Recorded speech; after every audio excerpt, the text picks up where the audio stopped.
Vice President Al Gore. Thank you, ladies and gentlemen. Thank you. Thank you very much.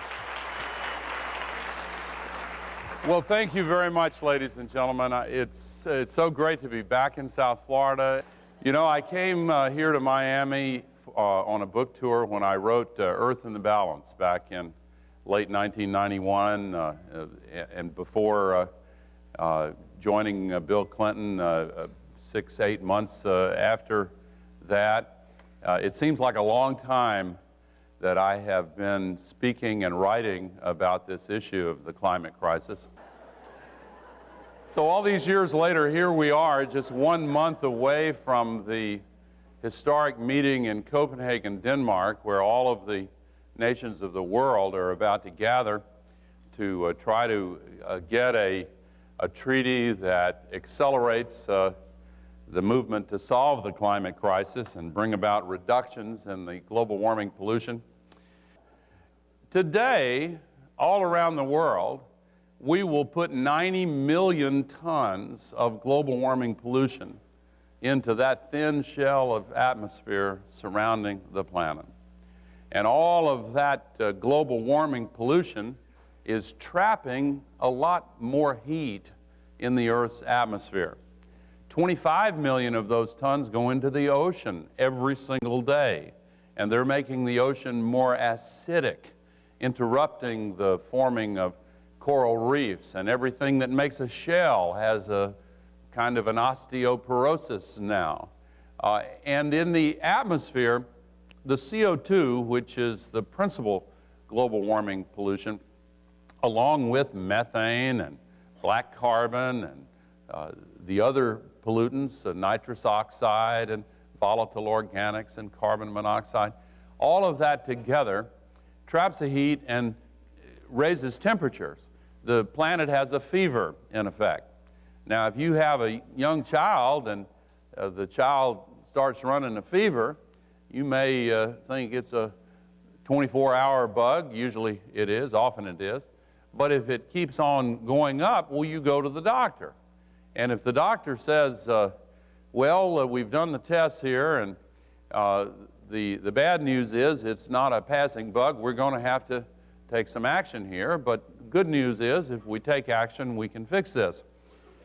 You don't say, well, doctor, I was listening to talk radio, and I just think you're full of hot air. You may want to get a second opinion, and we've done that.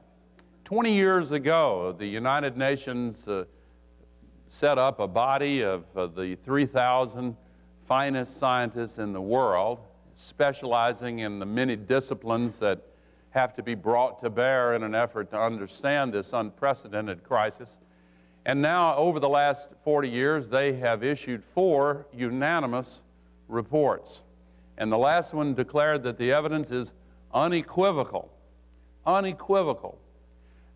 And they're practically shouting from the rooftops saying we have got to take action because the temperatures continue to rise, and the buildup of this global warming pollution threatens in the future truly catastrophic damage that threatens the future of human civilization itself.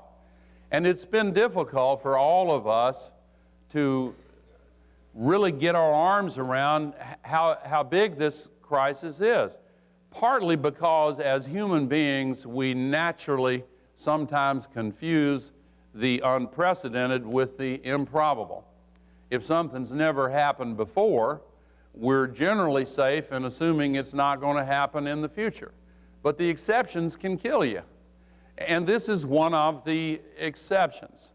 And it's unprecedented because what's happened in the last 100 years or so is there's been a radical change in the relationship between humanity and the ecological system of the planet. We've quadrupled population in just 100 years. In 1900, the population was a little over 1.5 billion. Now it's 6.8 billion. And that's a fundamentally new relationship between our species and the surprisingly fragile ecosphere of the planet. More importantly than that, the technologies in common use today are 1,000,000 times more powerful than the ones that our grandparents had at their disposal.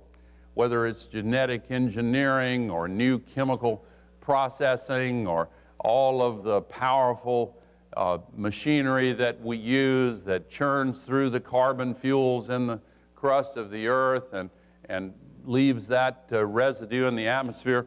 The combination of 6.8 billion people, soon in this century, halfway through this century, going above 9 billion people, multiplied by these powerful technologies, just give us a much, much bigger impact than we ever had before. And when the scientists are virtually unanimous in saying, hey, this is unequivocal, we've got to act, it's a real challenge to our moral imagination, first of all, and then to our ability to get our act together and make the changes that are necessary to do something about it. And most of the changes, and they're outlined in this book, are changes that we should be making for other reasons anyway. In addition to the climate crisis, remember, we've got an economic crisis, and we need to create millions of good new jobs. Well, this is a good way to do that. We've also got a national security crisis that's linked to our overdependence on foreign oil, which is a dependence that keeps rising year by year by year. One of the charts in this book, and by the way, it's filled with full-color pictures and graphics, and it's like an inconvenient truth in that it's easy to read and it pulls you into it. But one of the two-page graphics shows what's happened to the price of oil over the last 35 years connected to the political events that affect the price of oil. And it's not an accident that the first Arab OPEC oil embargo came just 2 years after the peak production of oil in the United States back in 1971. And now we may be, according to many, may already be, as some people think, we've passed peak oil production globally. That's an argument between the geologists and the economists, and we don't know the answer, but the International Energy Agency just published its first comprehensive report of oil supplies in the world, and of course the biggest oil supplies are in the Middle East. We get our oil more from Canada and Venezuela and Nigeria, but also Saudi Arabia. But the world oil market is affected by what happens in those very large pools of oil in the Persian Gulf. And they sometimes, indeed often, manipulate the price to reach two objectives.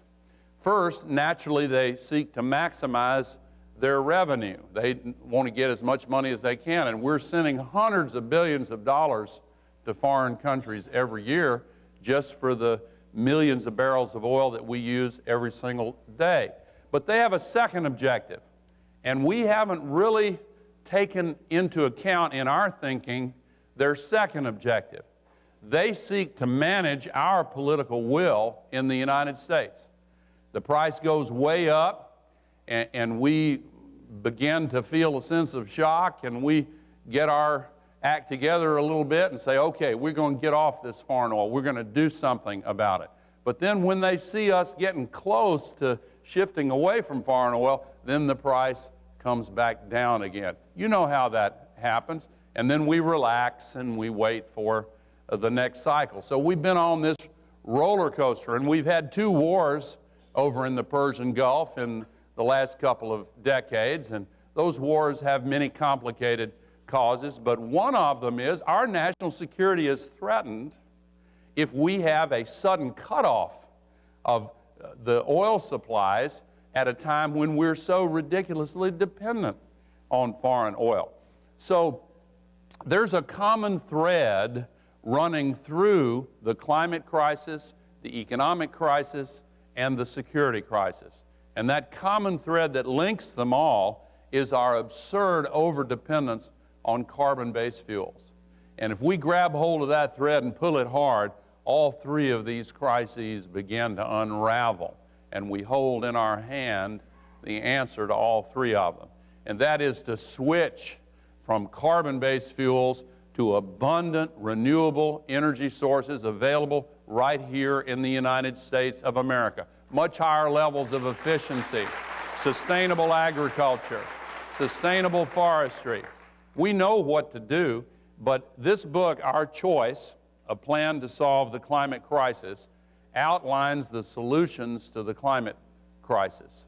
And they offer us the opportunity to create millions of good new jobs right here in the United States, jobs that cannot be outsourced to foreign countries because they're inherently American jobs. They offer us the chance to cut that dependence, and most importantly, they give us the means to discharge the moral responsibility that we have to our children and future generations, and also to ourselves, because these impacts of the climate crisis are beginning to unfold right now. We see it in the deeper and longer droughts because higher average temperatures evaporate more moisture out of the soil.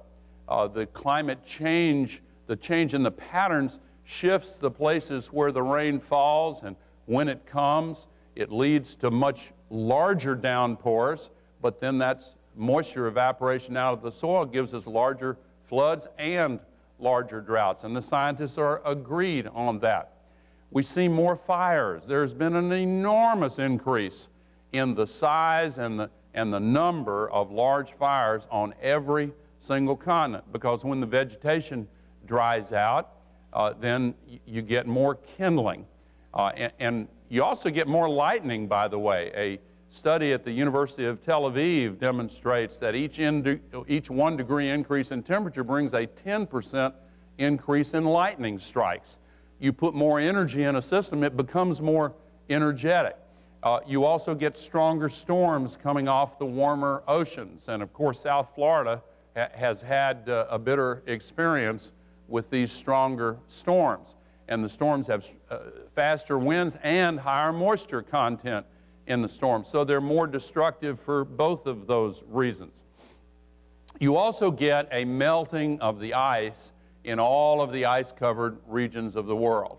And in those places that depend on the seasonal melting of the snow and ice in the mountains for the drinking water and agricultural water, places like California, in South America, in Europe, and most significantly in terms of the number of people affected in the Himalayas, 40% of all the people who live on this planet now get 50% of their drinking water and agricultural water from the seasonal melting of the snows and the ice in the Himalayas. And the 7 great rivers of Asia, the Indus, the Ganges, the Brahmaputra, the Salween, Irrawaddy, the Mekong, the Yangtze River and Yellow River in China. They all originate in the same field of ice in the Himalayas. And that ice is melting, that snow is melting. In some of those areas, the flows increase temporarily, but when it's gone, then the flows are shut off. And as the ice melts in the large chunks of ice, masses of ice in Greenland and West Antarctica, which is the most vulnerable part of Antarctica, each one of those areas of ice is equivalent to an increase in sea level of 6 to 7 meters or 20 feet or so. We've already seen the beginnings of sea level rise, slowly at first, but it's now accelerating. And if those large masses of ice become destabilized, and there's evidence that that process may be beginning now, then we could see catastrophic sea level rise. And each 1 meter of sea level rise generates approximately 100 million climate refugees. In places like Bangladesh, that process has already begun. People who used to rebuild their lives every 20 years when the storm surges came are now having to rebuild their lives every 4 or 5 years. And they can't do that, so they're moving to the cities. And concertina barbed wire's gone up on the border between Bangladesh and India. In the low-lying island nations like the Maldives, the trickle of refugees has already begun. The Maldives just added a new line item to their budget last year entitled Fund to Purchase a New Country. And it's not a joke to them, I'm telling you. You may have seen a few weeks ago, they had a cabinet meeting in scuba gear underwater. And maybe, you think maybe that's a publicity stunt. Well, they're trying desperately to get the attention of the rest of the world to what's happening to them. And we are all in this together. The increase of global warming pollution anywhere on Earth threatens the future of civilization everywhere on Earth. Now, the North Polar ice cap, just to spend one more minute on these impacts, the North Polar ice cap is a floating ice cap covering the Arctic Ocean. For most of the last 3 million years, it's been the size of the continental United States. 40% of it has disappeared in the last 2 or 3 decades. And some of the scientists are now saying we're in danger of losing all of it during the summer months within the next 5, 10, 15 years. Now, the reason that's important is that doesn't raise sea level because it's floating. But when it disappears, then it doesn't reflect the sun's radiation. The open Arctic Ocean absorbs it and heats up much more rapidly than the rest of the world. And the shores of the Arctic Ocean, extending far inland, are frozen now, the permafrost, the tundra. And it contains such large quantities of frozen carbon, mostly frozen plant matter down in the soil, that it's beginning to thaw out and release methane and CO2. And were that process not to be interrupted, then we would double the amount of this global warming pollution in the atmosphere in a relatively short period of time, making an already difficult problem twice as hard to deal with. So the time to act is now. And the scientists often warn us that we don't have the luxury of time just to wait and wait and wait. But we have got to reach a consensus in order to solve this problem in time and to solve it effectively. And one of the ways to build that consensus is to reach agreement on the fact that the solutions are available.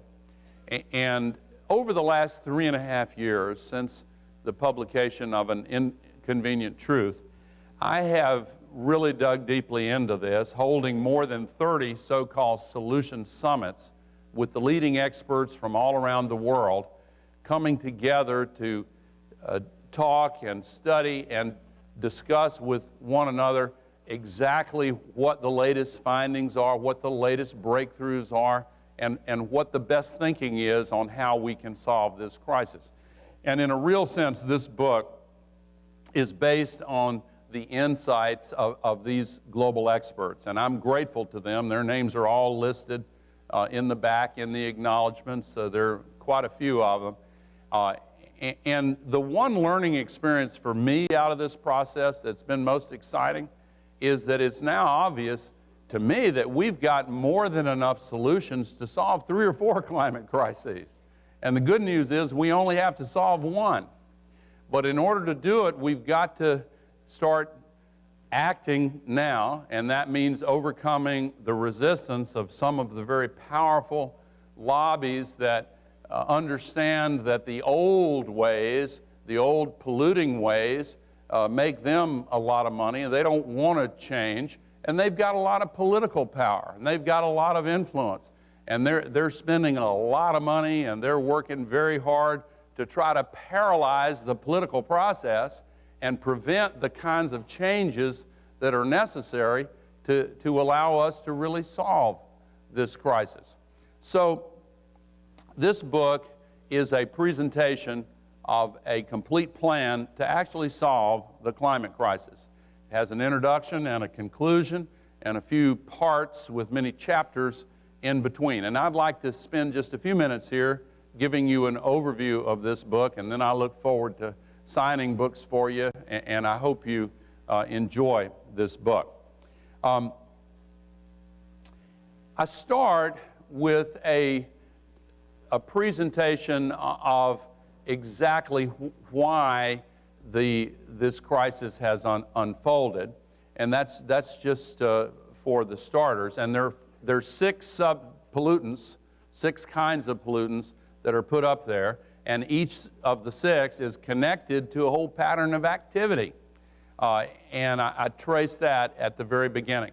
Then in the second chapter, I focus in on energy, where it comes from and where it goes, and how we use it, and what patterns are connected to those energy systems. And that's important because oil and coal are the principal sources of energy in the global economy, and they represent together the single largest source of global warming pollution.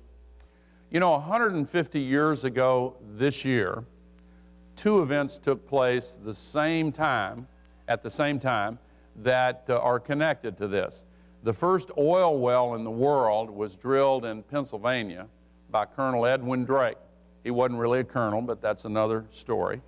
At the same time, the great Irish scientist John Tyndall discovered that CO2 traps heat, traps infrared radiation. And so the birth of modern climate science and the birth of the oil age both date back to the same moment 150 years ago. We had already begun to use coal at the beginning of the Industrial Revolution, and then that began to accelerate. But oil overtook coal, and now the 2 of them together, both rich in carbon, represent the principal source of fuel for our economy. And shifting away from these dirty, polluting fuels is really one of the principal challenges that we face in solving the climate crisis. It's not the only one, and I go into the others in this book as well.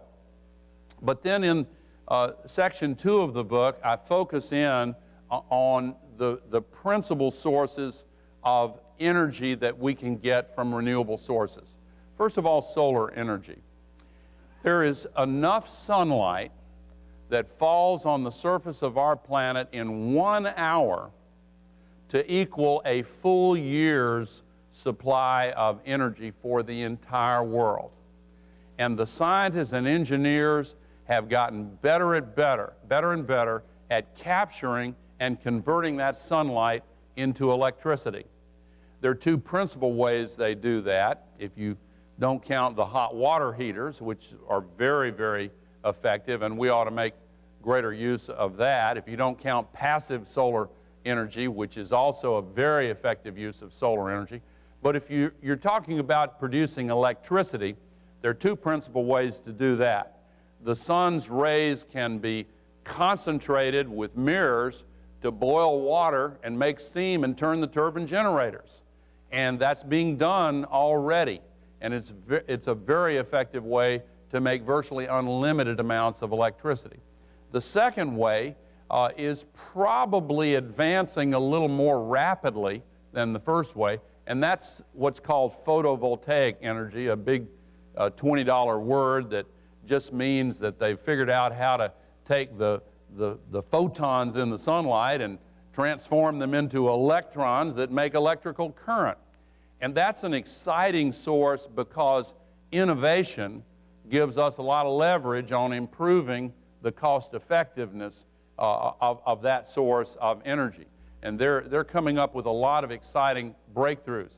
And most of them are made out of silicon, and that reminds us that silicon was used to make computer chips. And you know what's happened with computer chips and computers. They get twice as powerful for the same money every 18 to 24 months. It's called Moore's Law, named after the man that first noticed this pattern back in 1947, and it's continued for more than 60 years now. And the transistors that can be fit on a chip double every 18 to 24 months, and that's what drives that process of innovation that brings the cost down. Well, and by the way, that Moore's law is not a law of physics. It's a law of self-fulfilling expectations.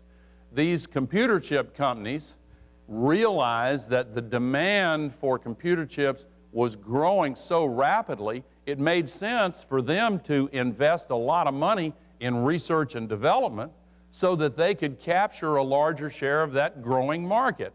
And each one of them, Intel and AMD and the others, they look over their shoulders at the competition, and they know they've got to innovate and spend more on research and development so they can continue to keep that price coming down. And now there are, this sounds unbelievable, but it's true. You think of how many transistors there are in this room and in some of the watches and cameras, certainly lots and lots of them in computers and these lights, almost everything. For every man, woman, and child on this planet, there are now 1 billion transistors. It's unbelievable. But the point of that story is that cost reduction curve came from the realization that this incredible revolution was unfolding, and so they invested in the innovation that brought the cost down and improved the effectiveness. That same process is now beginning to happen with photovoltaic energy. But we can affect it by making a choice. Our choice consistently comes back to the point that by making the choice to shift away from carbon-based fuels, we can have a huge impact on the R&D, on the development process, and therefore on the cost reductions for these exciting new forms of energy. The pattern so far is this: every doubling of the market for photovoltaic energy has reduced the cost by 20%. That's not as powerful as Moore's law. But when the world makes a commitment to move swiftly in this direction, we will see sharp cost reductions. So solar energy is an incredibly exciting form of energy. And of course, in South Florida, you've got one of the greatest resources of sunlight of anywhere in the world. And secondly, wind energy. And I won't spend a lot of time on this because you all know that it's a very effective and in many places in the world very competitive now as a source of energy. But here's something you may not know. Here in the United States, for each of the last 2 years, the largest new source of electricity in both of those years has been wind, more than coal, oil, nuclear, gas put together. And we're not even using the best wind resources we have in the mountain corridor because the transmission lines don't run to the remote areas where the wind blows the strongest. And they don't run to the southwestern desert areas where the solar energy is cheapest and most effective. So later in the book, there's a chapter on what's called the supergrid, and you've heard of smart grids that are designed to replace the antiquated, obsolete electrical grid we have in the United States today. We need to replace it anyway, and there are 2 new technological breakthroughs that make this new supergrid very compelling. First of all, they have new transmission lines that don't waste and lose so much of the electricity. And you can now transmit electricity over long distances of thousands of miles if you want to, with very few losses. Secondly, and perhaps more importantly, because of the computer chips and the information revolution, we can now put these smart devices and transistors throughout the grid that help to balance it and eliminate the waste and help to balance the peak loads and make the whole thing much more efficient and make it less vulnerable to breakdowns and outages and cascading failures. Presently, our country loses more than $200 billion per year from these outages and failures in our electricity grid. You may have noticed in the news a couple of days ago that most of Brazil and part of Uruguay just lost all their electricity because of failures in their transmission grid. Well, we have those too. The New York blackout was probably the most recent famous example of it, but there's smaller ones that happen all the time. And since so many businesses now depend on computers and sophisticated electrical equipment, it costs a huge amount of money when all of a sudden it fails. So there are multiple reasons why we need to build a super grid. And that process has begun. President Obama, after only 1 month in office, put that stimulus in place and helped to fight back the recession.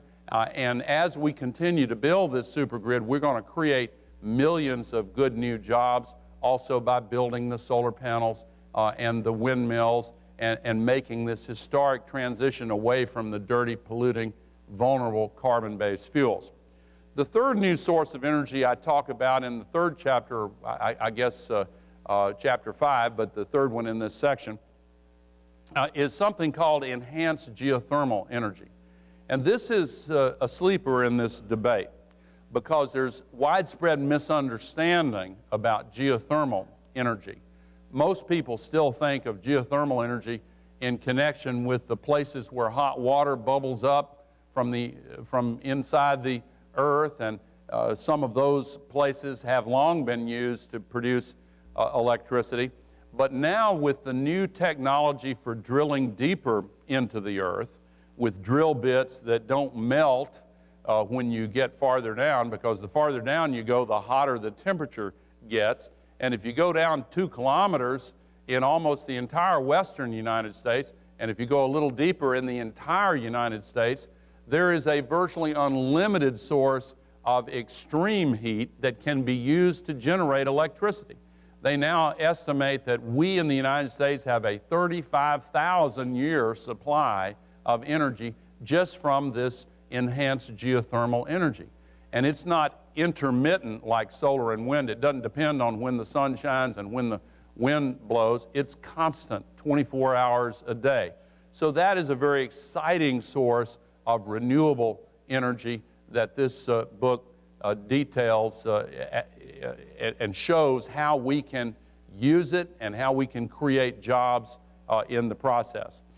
Then the fourth source is a controversial one called biomass, and that basically means organic plant matter being used for either liquid fuels or the production of electricity. And we need to tread carefully on this one because we made a commitment some years ago to making ethanol out of corn, and that first generation of ethanol really turned out to be something of a disappointment. If you go about it carefully, it can work and it can be positive in terms of energy and cost. But in practice, what's happened is the agricultural inputs rely so heavily on petroleum and natural gas that it turns out in many cases to have a negative energy balance. And it has provided an extra source of income for farmers, but they're now disappointed with the program as well.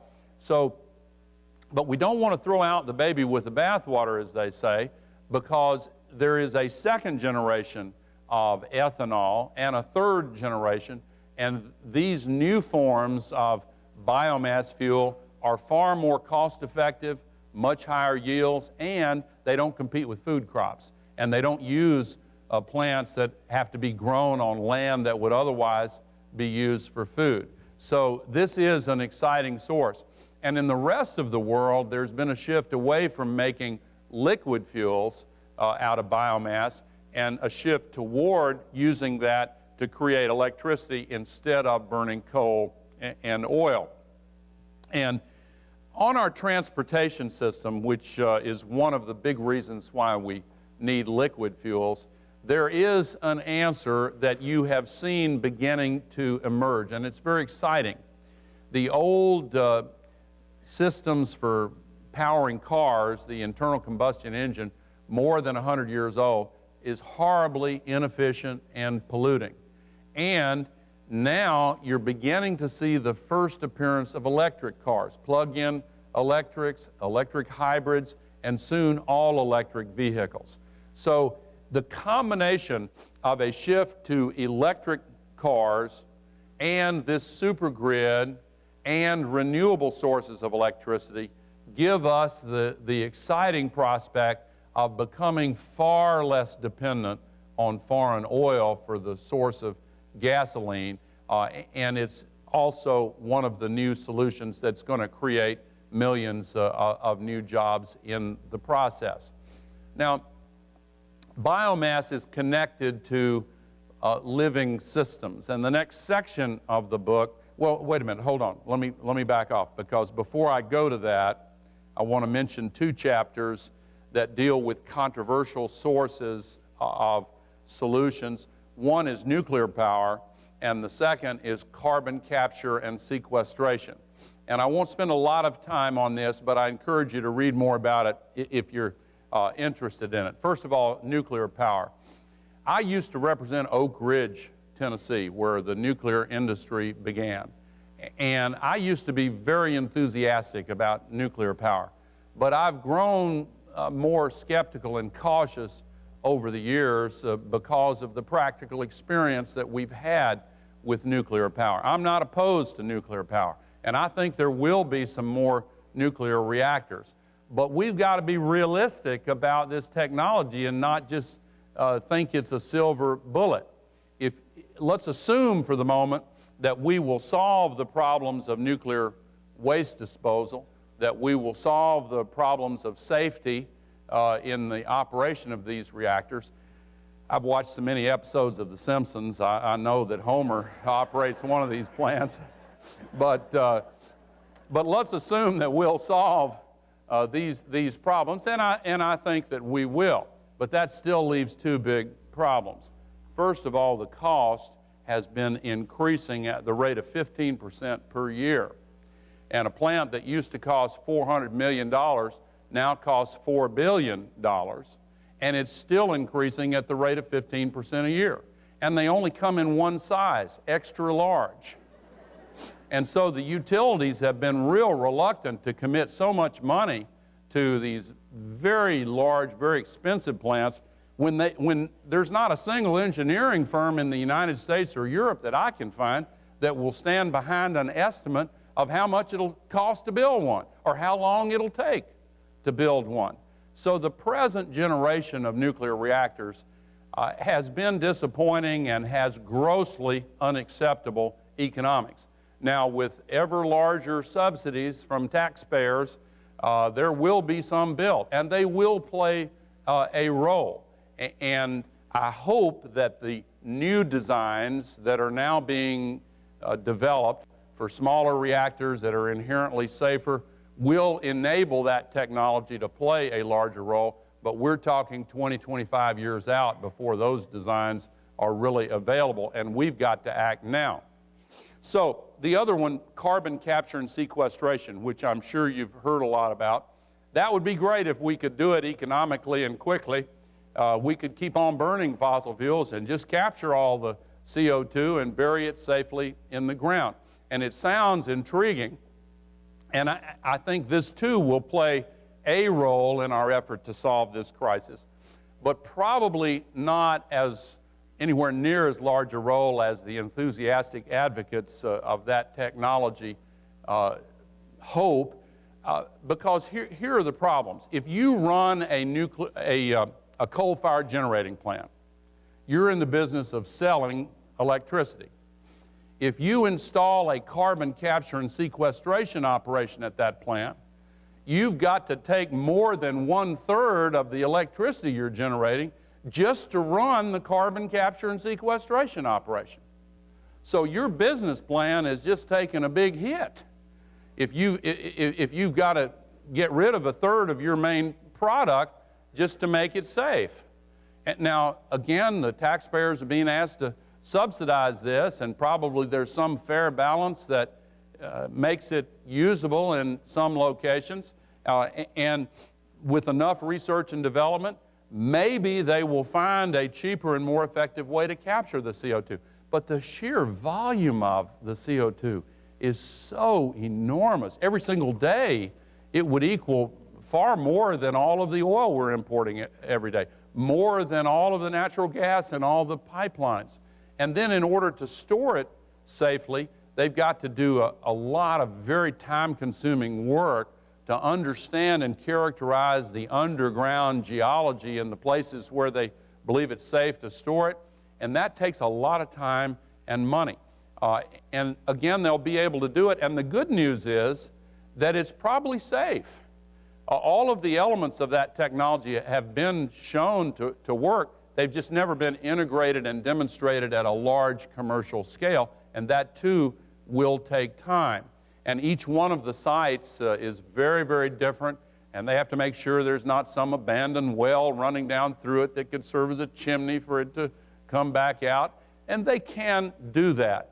But again, there's a burden of implausibility there that should cause us to be realistic about the cost and how much time it'll take for that to play a role. And by that time, we could have made this shift over to renewable energy. But let me move to the next part of the book that deals with the living systems, principally forests and soils, and I want to talk just briefly about population as well. Sometimes I hear people say, well, we need to come up with some device that will scavenge CO2 out of the air. Wouldn't that be great, and sequester it? Well, we have such a device. It's called a tree. And if you take that technology to scale, it's called a forest. Now, we need to plant a lot more trees, but here's the problem we're facing today. All around the world, principally in places like Brazil and Indonesia and some of the tropical nations, we are burning and destroying the forests of the earth, and it's driven by poverty and population and subsistence agriculture and the greed of some of the folks that don't care and they just want to strip mine all the trees. But approximately 20% of all the global warming pollution that goes into the atmosphere every day comes from the burning and destruction of forests.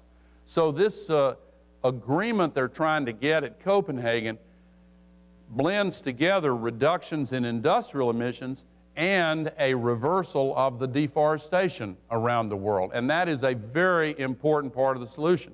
And just today, or just yesterday, Brazil had a very positive announcement that they have made great progress in reducing their deforestation. And President Lula there has been one of the leaders in the emerging economies to try to come up with good solutions there. So there's positive news on that front, but we need to do a lot more. Now, the next chapter is about soils, and you may wonder what that has to do with it. Well, there's between 3 and 4.5 times as much carbon in the topsoil of the world as there is in all the trees and all the vegetation put together. And when I was growing up, I spent all my summers on our family's farm in Tennessee, and I learned from my dad what good, rich soil looks like. Anybody grow up on a farm? What does it look like? It's black and moist. Why is it black? It's the carbon. 58% of the layer in which the plants grow is carbon. And industrial agriculture has led to the release of all that carbon. And when the carbon's pulled out of the soil, the nitrogen is pulled out also. The soils become less fertile and less productive. That's why our grandparents used to know about crop rotation, to give the soil a little rest and plant trees and crops that would put the nutrients and the carbon and the nitrogen back into the soil. But the industrial agriculture techniques have relied on synthetic ammonia fertilizers like steroids for growing plants, and that has really hurt the fertility of the soil and has released enormous amounts of CO2 into the atmosphere. So part of the solution to this crisis involves agriculture. We've got to take a hard look at industrial agriculture and factory farming and the reliance on corn. There are better ways, and they can be more profitable for farmers. The no-till, organic, better approaches to farming based on a better understanding of how the soil is revitalized. And in areas of the world like sub-Saharan Africa, where they have an impending food crisis, famines growing. It's partly connected to the fact that they've strip mined their soils. And so, as with a lot of the solutions to this climate crisis, we can solve several problems simultaneously. We can fight food insecurity, provide new income for subsistence farmers, and put a lot more of the carbon back into the soil. Now, just a brief word on population.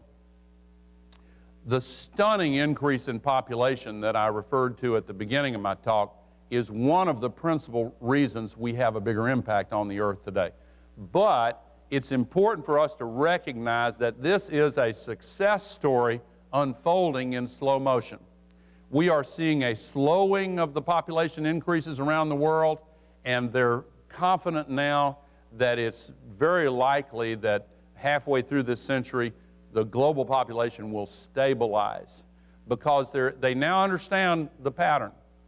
There are two patterns, and we shift from one to the other. High birth rates, large families, high death rates, and that shifts toward low birth rates, small families, and low death rates. And we've been through that transition. How many people here, I'd like to see a show of hands, how many people here have grandparents who had 5 or 6 siblings in their family? All right. Now, how many of you have 5 or 6 children? Okay. Okay. Congratulations. But that's called the demographic transition, and we see it right here in this room. Our country, Western Europe, Japan, we've already been through it. Good news is that everywhere in the world, that pattern, that shift is well underway. And they know what produces that shift now. They used to think it was industrialization, but that's just an indirect factor. Actually, there are 4 factors that bring about that change. Number 1, the education of girls. Number 2,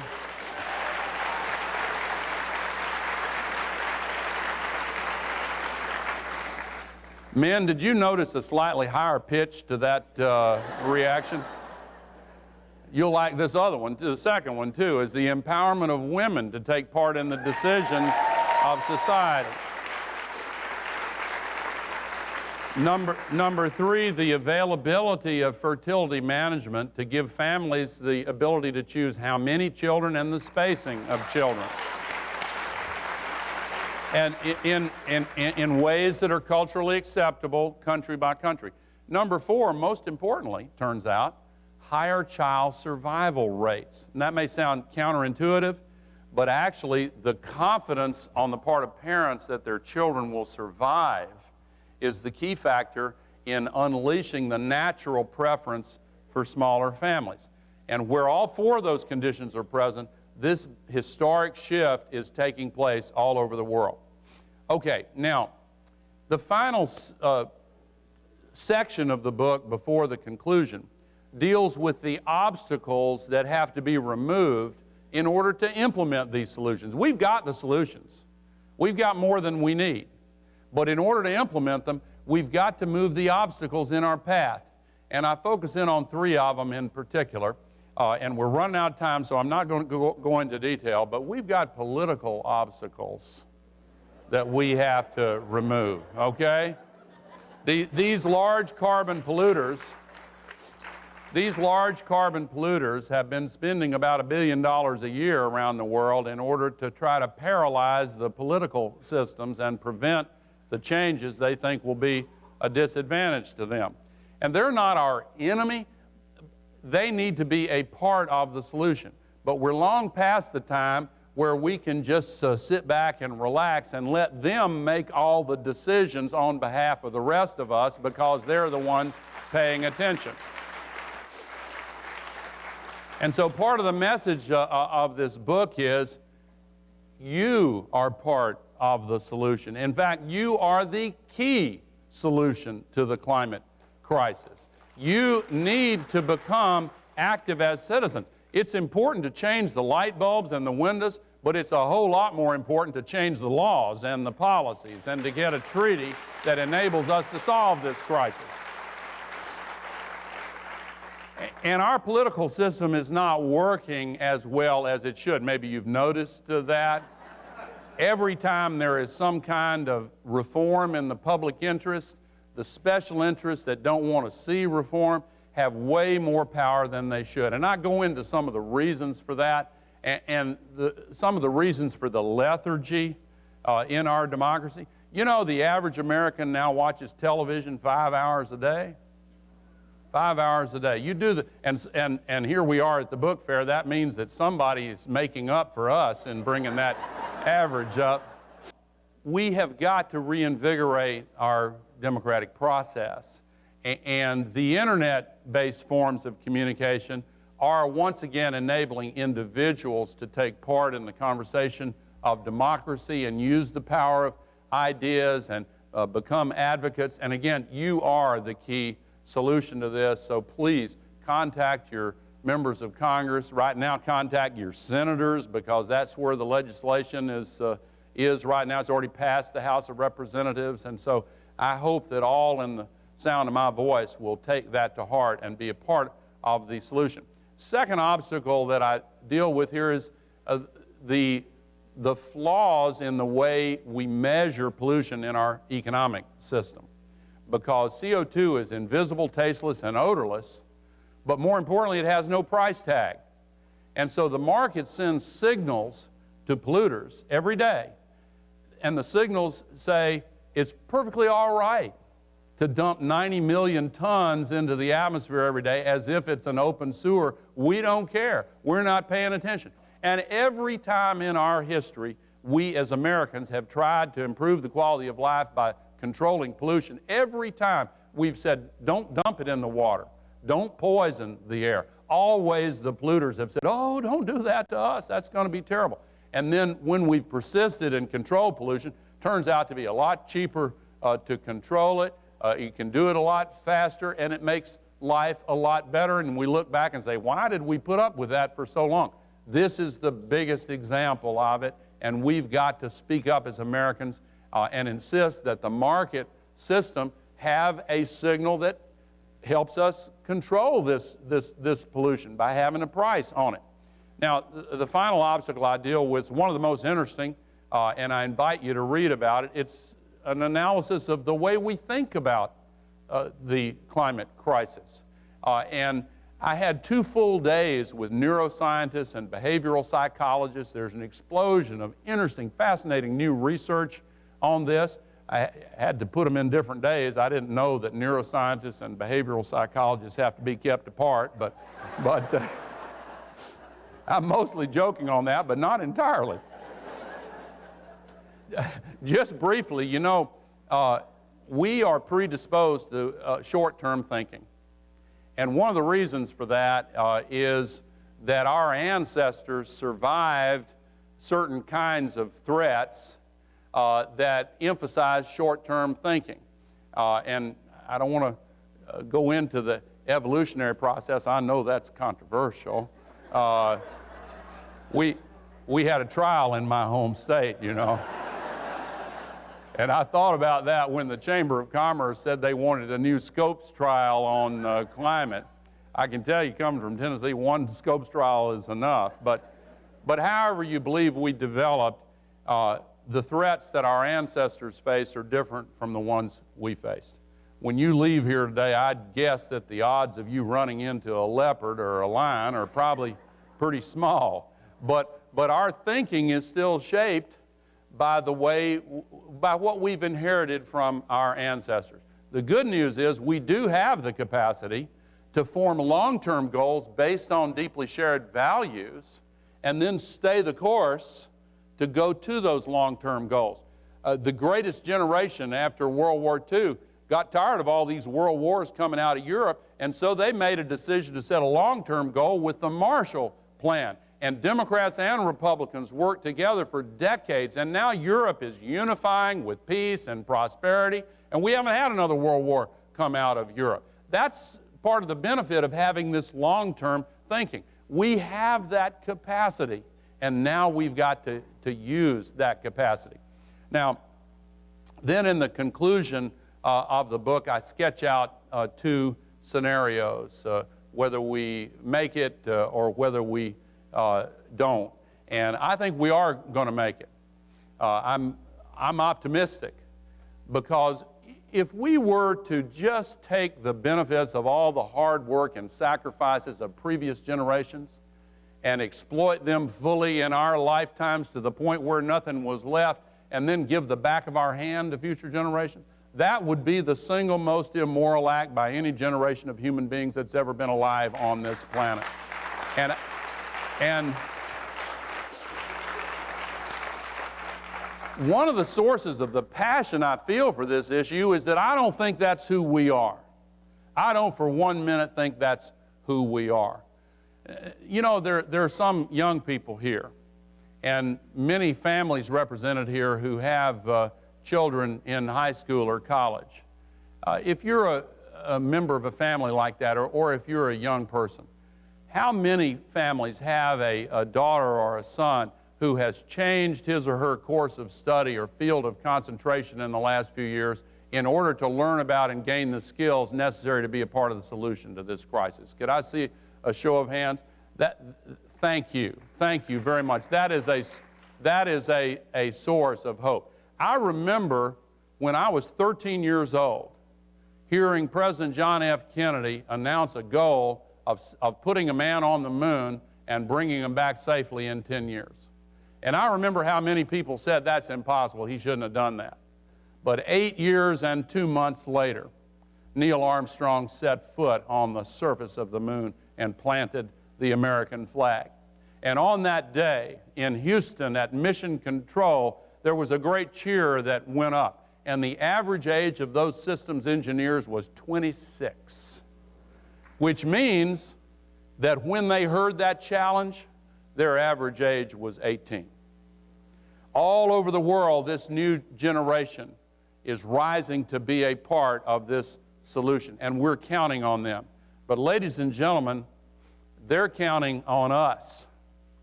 We have got to rise to this challenge. And there's an old African proverb that says, if you want to go quickly, go alone. If you want to go far, go together. We have to go far quickly. Which means we've got to get our act together quickly. And we must, because not too many years from now, that next generation will look back on these first years of the 21st century. And they will ask one of two questions. If they see the earth undergoing this process of destruction, if they're the generation that is confronted with a reality that their prospects are far diminished and each successive generation will see a further deterioration and that civilization itself is threatened, they would be justified in looking back at us and asking, what were you thinking? Did you just choose to ignore the global scientific community? Didn't you notice the North Polar ice cap melting completely? What were you watching Dancing with the Stars? What in the world was going on? Didn't you care?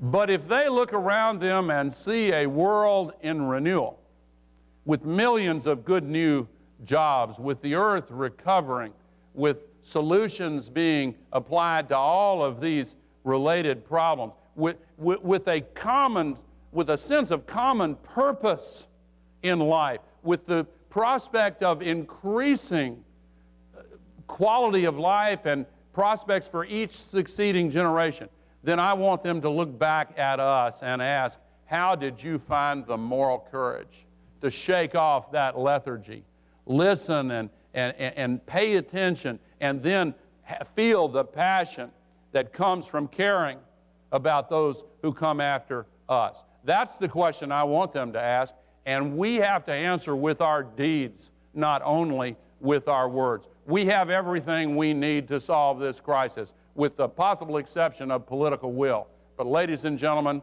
as you know, here in the United States of America, political will is a renewable resource. Thank you very much for coming.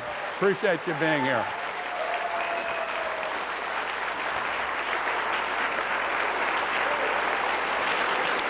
Thank you very much. Thank you.